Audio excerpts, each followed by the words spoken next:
Okay. Hi, my name is Maggie, I'm Kyle. and we are here to talk to you about American Beauty, a 1999 film directed by Darren Aronofsky.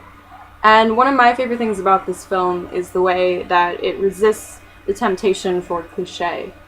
And in the years since this movie has been produced and released, there are lots of things about it that might have become cliche, but I think that when this film was released, it broke a lot of ground. So that's what we want to talk to you about today, is about how this film sort of builds sympathy for really unlikable characters and turns them into more well-developed characters as opposed to leaving them just sort of flat and one-dimensional. So one of these characters is Angela, who has been seen as kind of a bitch throughout the film in the way that she treats Jane and Ricky, who are more sympathetic characters.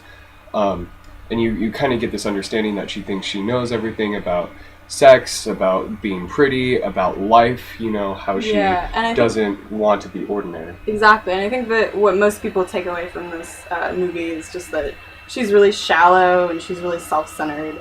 Kyle was not a fan of Angela. I was not a fan of Angela until the very final scene. Right, and at the end, you want to... Oh, right. So, when Ricky and Jane are in the room with Angela, and they have their kind of spout of, oh, we're going off to New York to live, and Angela thinks it's just crazy, as it is kind of just crazy to get up and leave, Ricky tells her that she's ordinary, which is one of her greatest fears, as we know.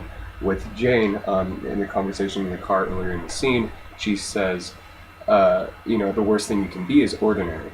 So she goes down to Lester, and he's, just after working out, after smoking a little weed too, he's in the prime spot, and she comes up to him and asks him if he thinks she's ordinary.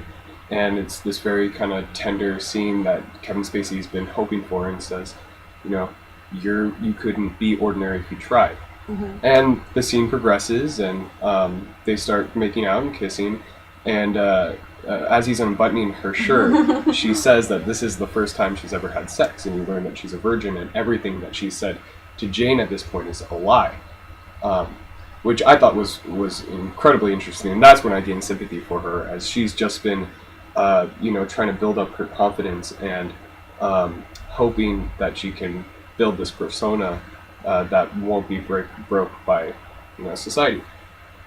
So Kevin Spacey, of course, stops and goes into full father mode and comforts Angela, but you do gain sympathy for her in the end, as she is just a confused teenage girl trying to figure out her body and everything. I think it's interesting that this movie could sort of let Angela just be this kind of typical queen bee character, which is a really popular stock character in movies about high school.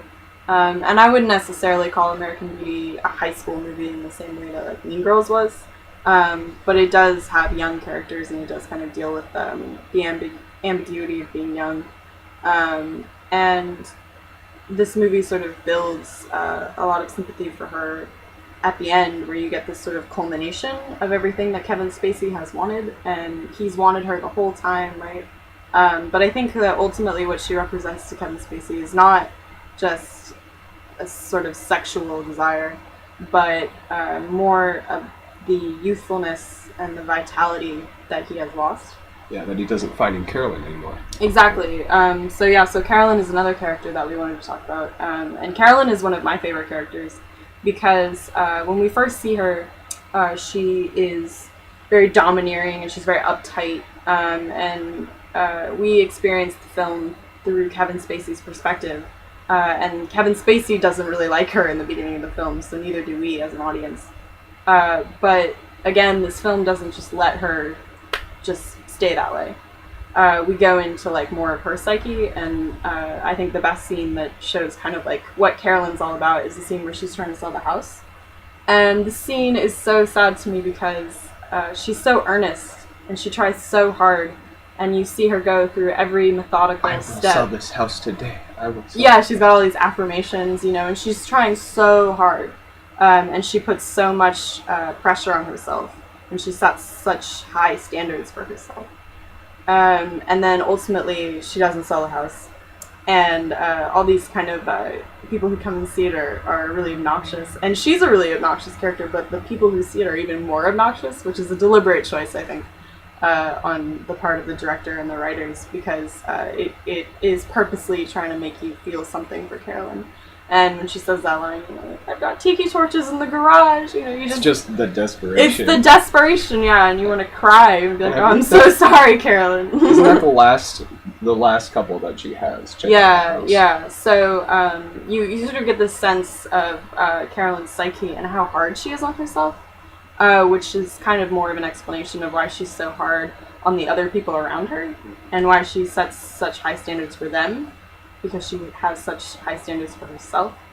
And I think this is best sort of encapsulated in the scene towards the end where Kevin Spacey is trying to sort of remind her of like all the cool things that they used to do and the sort of people that they used to be, and he says, what happened to that girl, you know, who used to fake seizures at frat parties, you know. Flash helicopters. Yeah, and they have this moment, and it's sort of nice, and then what does she say? She's like, Lester, you're gonna spill beer on the couch. Right? Yeah, and he's like, it's just a couch. Totally taken out of it. Yeah, he remembers like how materialistic she is. Exactly. He's like, it's just a couch, and she's like, it's not just a couch. It's a $4,000, Italian silk sofa or something like that. And Carolyn very much does, like, I think, represent that materialism that Kevin Spacey is trying to get away from. And he's trying to just bring her into like this real moment and just be like, let's just be together in this moment. And she can never do that. Like, she can never just be in the moment because she's always like thinking about all this other stuff. Right. And she's always thinking about projecting success. Right? Exactly. As the king told her to. Yeah. And even that whole affair is pretty interesting. We don't have time to sort of get into that, but the affair is interesting in that you see kind of like the man that she feels like maybe she should have been with, this real estate dude. And he says, I think it's always important to maintain this appearance of success. And that's kind of like Carolyn's philosophy and all the waspish sort of like materialism that they have, like the whole scene where they're at the dinner table together, and they're sort of cold and distant. You get this divide across the dinner table that sort of represents the divide in their marriage. So those are just, some of the cliches that we found in the characters that were broken in this movie. As the characters that you weren't rooting for in the beginning, you were rooting for in the end. Exactly, and it's just fun to see sort of these stock characters get played with, because I'm sure we've all sort of seen versions of them in different films, and most of the time they just get left that way. They're just kind of like one-dimensional flat characters. But American Beauty is a really interesting film about normalcy, and what is normal and what appears on the surface to be one way exactly, and then ends up being something totally different. And the scene at the end where Ricky's father confronts Kevin Spacey, and he says, your wife is with another man and you don't care. And he says, our marriage is just for show. It's just a commercial for how normal we are, when in reality we are anything but.